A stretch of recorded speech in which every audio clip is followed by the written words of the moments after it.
All right, after the big debate last night in Nevada, we wanted to tell you who we thought the winners and losers were. Should we start with the losers? Let's start with the losers. Yeah, okay. Number one, Mayor Pete. Number two, Bloomberg. Yeah. Bloomberg obviously lost much bigger, but I think we've covered that a lot in the show. I thought Pete Buttigieg came off terribly. Yeah, Amy Klobuchar he seemed desperate. He was desperate. She had that fantastic line about how all you've ever done is memorize lines from your consultants and other things while the rest of us are out there, actually passing laws and, participating in something real. I thought Pete Buttigieg had a terrible night. Amy Klobuchar, really, it was the same thing. She didn't have the same standout performance. She had tried to have her amazing Amy moments.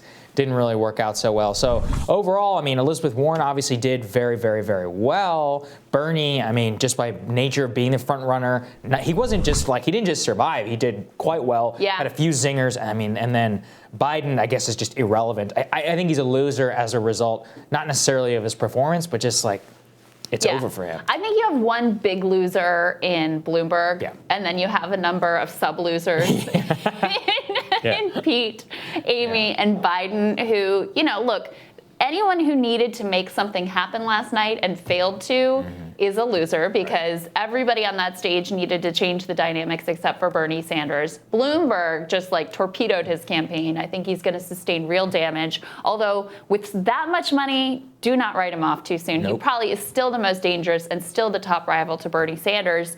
And then the two winners have to be Bernie and Warren. Warren did herself a lot of favors, but the person she probably helped the most is actually Bernie. Yeah, by I think sustaining that's right. by hurting Bloomberg so much with her very effective and strong attacks on him, it will help her, but it's really too late for her to be able to make up the ground and be able to claim a strong position and actually win the nomination. I've been saying this all day. It's very much a Chris Christie type move where it's too little too late. You had 9 months, you preached unity, you had all this. I don't know where this person was throughout the entire campaign, but it certainly wasn't there, and it's just not enough for her right now. And I think right now, all it is doing, and as I said, I think we're in a prisoner's dilemma in which everybody has a small incentive to stay in all the way into the end, which only guarantees the likelihood more of a broker convention. And so my biggest debate takeaway is not even winners and losers necessarily. It's that the possibility of a broker convention remains extraordinarily high, and that's important to. I will say, though, as we've seen Bernie Sanders continue to win races, and he's very likely to win in Nevada this weekend and potentially in South Carolina as well,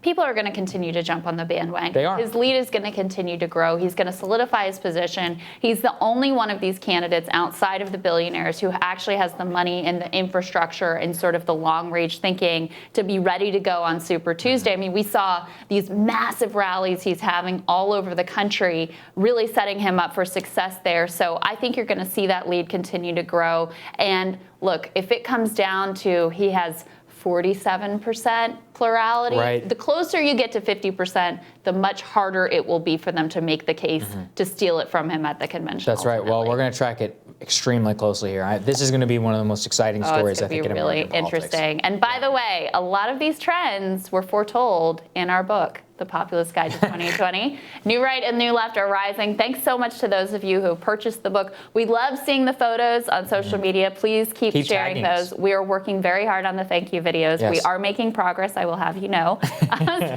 keep looking for those. Yeah. And for those of you who haven't picked up the book yet, you can get it at Barnes & Noble. You can get it on Amazon. The Kindle is out. The audiobook will be coming very, very soon, so stay tuned. Everybody say a prayer to Lord Bezos for that one. Indeed. Don't forget, daily. If you guys could give us a 5-star review on Amazon, that would be very much appreciated. Helps us in the algorithm. Helps with Lord Bezos. It certainly does. All right, we got to keep him happy. Thank you, everybody. Thanks so much. We're going to continue our look ahead to the Nevada caucus. And tomorrow, we've got polling, political strategists, reports from the ground. As always, Team Rising will be here. We'll see you guys later.